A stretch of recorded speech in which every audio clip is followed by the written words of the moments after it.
If you want to check to see if your fuel injector is bad in your vehicle, I'm going to show you 5 easy ways you can DIY test these yourself. Some of these are often overlooked tests, but you will be able to confirm with 100% certainty if you have a bad fuel injector using these methods.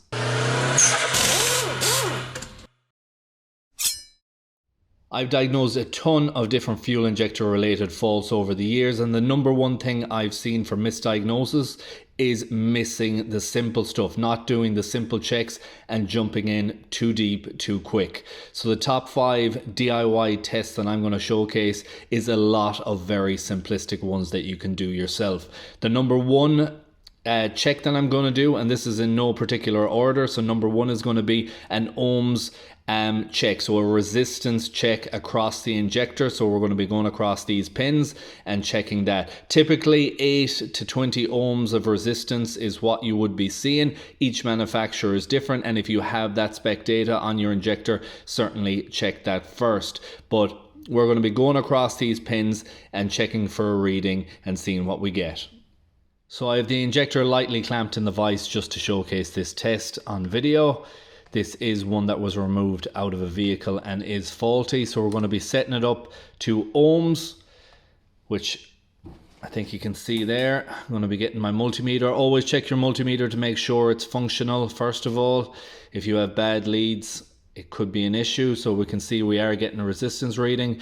Then we're going to be going on to the pins on either side. And as we can see, we have nothing there. So we have confirmed straight away on this one that this is a faulty injector, and this was throwing up a fault code on this vehicle and was having running issues with it. So if you have accessibility to the injector, a simple resistance check is a fantastic one to do. And here's a clip of me back at the workshop doing a diagnostic on a vehicle with a faulty fuel injector. This is a high resistance reading on this one, so it's reading 40.8 ohms on that first injector that I checked. Now I'm doing comparisons to each bank, getting that known good. So we have 15 on that one, and we have 13.2 to 12.8 on this one. So I've confirmed doing that simple check that that injector is faulty. Number 2 is with the injector in the vehicle and everything connected up, put a mechanic stethoscope or a screwdriver straight down on the base of it and listen to the top side. It's fantastic if you have these hit through screwdriver or pry bar where you can get the sound resonate up through, but you're just going to listen to see if you can hear this injector being functional. If you have accessibility to get down on it, it's a very simple and quick check to do. Number 3 is get down on the injectors and disconnect them. This is the same as what you would do on an ignition coil. Disconnect the injectors and listen to see if there's any difference at idle. If you don't have accessibility down to it and you have a scan tool which has the function for a power balance test where you can deactivate the fuel in each cylinder, that is also a fantastic way, and I've diagnosed many by doing those power balance checks. So being able to get down, remove it off the actual injector, listen to see if there's any difference. If there's a change, you know the injector is working. If there is no change or very little change, you know there's an issue on that cylinder. And in this clip, I'm going to give you an example of a power balance check on this engine. So we have the injectors on this side. I'm going to remove one. You're going to hear probably no difference. So listen to the actual idle of the engine and how it's performing. Then I'm going to, whichever one is accessible over here as easy as I can, I'm going to remove another and you're going to hear the difference in the sound. So if we have no change, that means we have a bad connection or a bad injector on that side.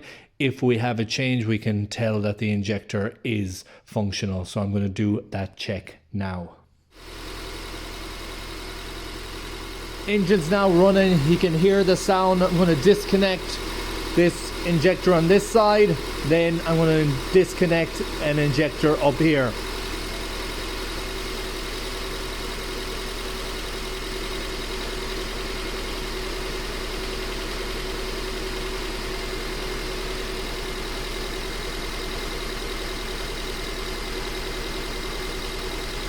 No difference on that one.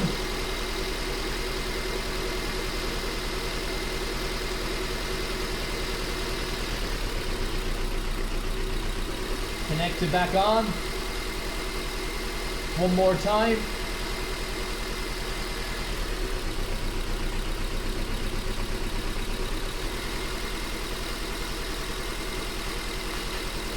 And just by doing that quick disconnect check, we have confirmed we have an injector issue on number 4. Number 4 is going to be using Noid lights or a test light to confirm the fault. Noid lights are a fantastic option. These have become very cheap over the last number of years. I would highly recommend getting a kit that comes with the most possible connectors. They aren't much different from the I think there's 2, 4, 5 pieces. This one here is 8 piece for the Noid light, and then we have 2 additional idle air control connectors. But what they do essentially is, with the electrical connector disconnected, you have the different pins that's suitable for the different connectors on different vehicles, and with the engine running and this connected to one of the electrical connectors, you're going to get a pulse coming through.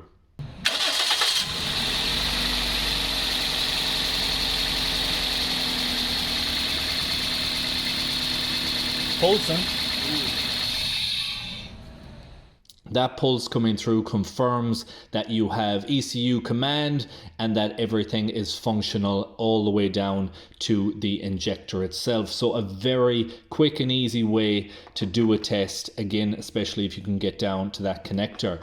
If you find that you hook up the Noid light and nothing is present, then a test light is going to be a very useful thing afterwards. You can do the pulse check using a test light as well, but what you would end up doing is confirming that you have power and signal, removing the connector off this. You'll check one side and then you will check the other and confirm where the failure is, whether it's on the power side or the signal side. See if you're getting a command down there, and then you can check back from there, check to see if you have a wiring issue or a possible PCM issue, even a fuse issue. You will be able to confirm that you have the injector side okay, and the fault is working back from there.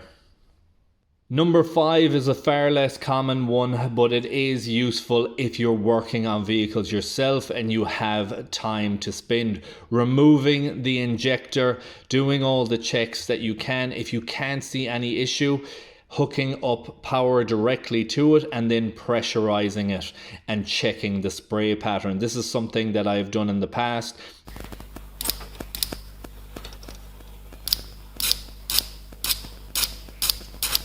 It is quite useful to see, and you can see if you have a sticky injector by pulsing in, on and off with the battery, while also pressurizing the likes of carby cleaner in through there and checking to see if you have a correct spray pattern come through that.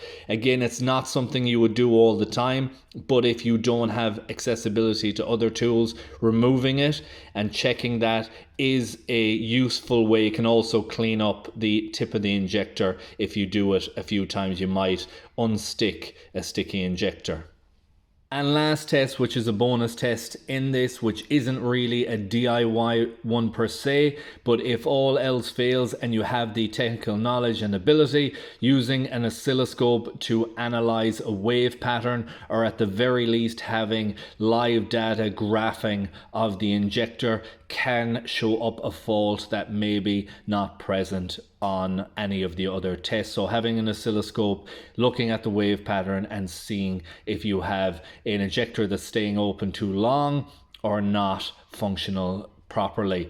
Those are all the checks, and you will 100% confirm whether you have a faulty injector. It isn't often that I have to go all the way down to the scope to confirm it. It is needed on some, but on the vast majority, using those DIY tests will show you the fault and the failure. Now, if you do have a inlet manifold on the way, or you can't access the injectors, you can trace back the wiring and do some checks further up from there. Depending on your system, depending on your setup, it will be different from manufacturer to manufacturer. I really hope you enjoyed this video. I hope you found it useful and informative. If you did, please like, share, comment and subscribe, and I hope to see you in the next one. Thanks for watching.